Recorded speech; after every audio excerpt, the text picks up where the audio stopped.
जो डेट चल रहा है ना भैया, एक नारी का सम्मान नहीं कर रही है।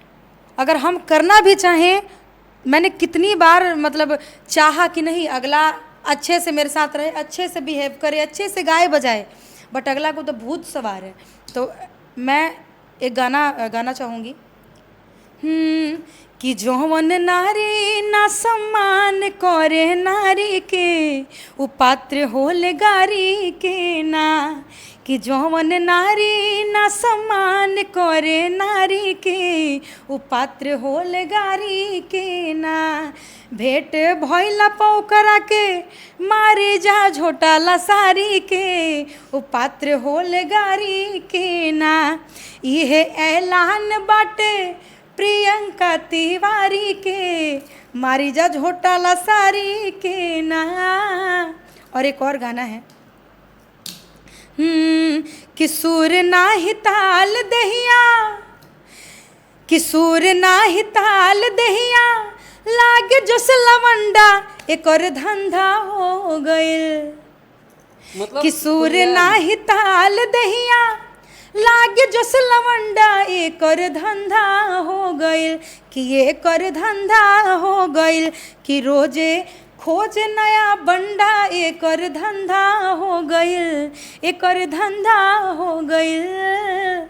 ये गाने हैं जो कि बहुत अच्छे अच्छे गाने मैं मंच पे गाऊंगी। सब गाने के साथ जो जवाब दे रही हैं वो शादीशुदा हैं भाई। ऐसा आप किसकी बातें कर रहे हैं? मैं अपना गाना गा रही हूँ, और मैं फालतू लोगों की बात आप मेरे इंटरव्यू में ना कर तो ही बेहतर है। मतलब फालतू हो गई। आपकी परम मित्र थी, आज फालतू।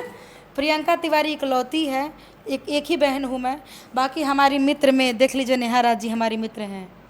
मित्रता अगर देखी जाए तो बाकी सबसे तो भाईचारा निभाना पड़ता है। अब पता चले कि मुख में राम बगल में छुरी, तो ऐसी दोस्ती मुझे नहीं चाहिए भाई।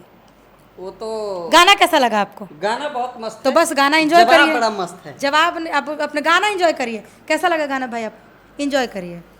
यही सारी बातें हैं। तो अखाड़ा में जैसे धोबी पछाड़े से दिया जाता है ना, अच्छा, वो देने के लिए तैयार हैं आपको? क्या कहिएगा? हाँ, मतलब ऐसी बात है। भिड़ने के लिए तैयार हैं एकदम। नहीं, अभी जब से डोज दिया है ना, तब से वो जो अखाड़ा में भी जब बजा के दिखाए, मेरे बस का नहीं, मेरे संस्कार में ये नहीं कि मैं ये करूं। नहीं, ये जो है ना, ये जो जिसकी बात आप ऐसे कर रहे हैं, ये धनोज भैया मारेंगे तो अच्छा लगेगा, है ना? ऐसे ताली तो मर्दों की चीज है। तो जब लड़की मार देगी तो मर्द चूड़ी पहनेगा कि मेरे हाथों में 9 चूड़ियां हैं, जरा ठहरो सजन मजबूरियां हैं। तो फिर अब जब औरत ही मार रही है तो भाई मर्द जो है उसको बोले चूड़ी पहन के बैठे एकदम। यही होगा अब। और एक गाने के माध्यम से आपको ही जवाब दिया गया था, सतभतरी करके कुछ ऐसा। ये तो मेरा गाना है, मैंने ही दिया था। वो भी एक मेरा गाना है। अच्छा गा दे। हाँ। कि लाज नहीं खे कोनो गतरी, सत भतरी भइल बिया, कि 100 गो चूहा खा के आज बनतिया सती। अरे मुँह मारत चले ले सगरो रहते अपन पति, कमर से काटतिया कतरी, सत भतरी भइल बिया।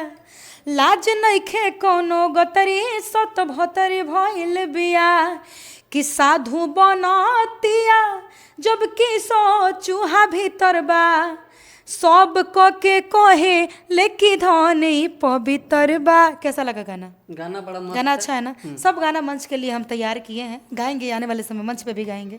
अच्छा, जब जैसा तब तैसा, ना करे तो भाई प्रियंका तिवारी कैसा।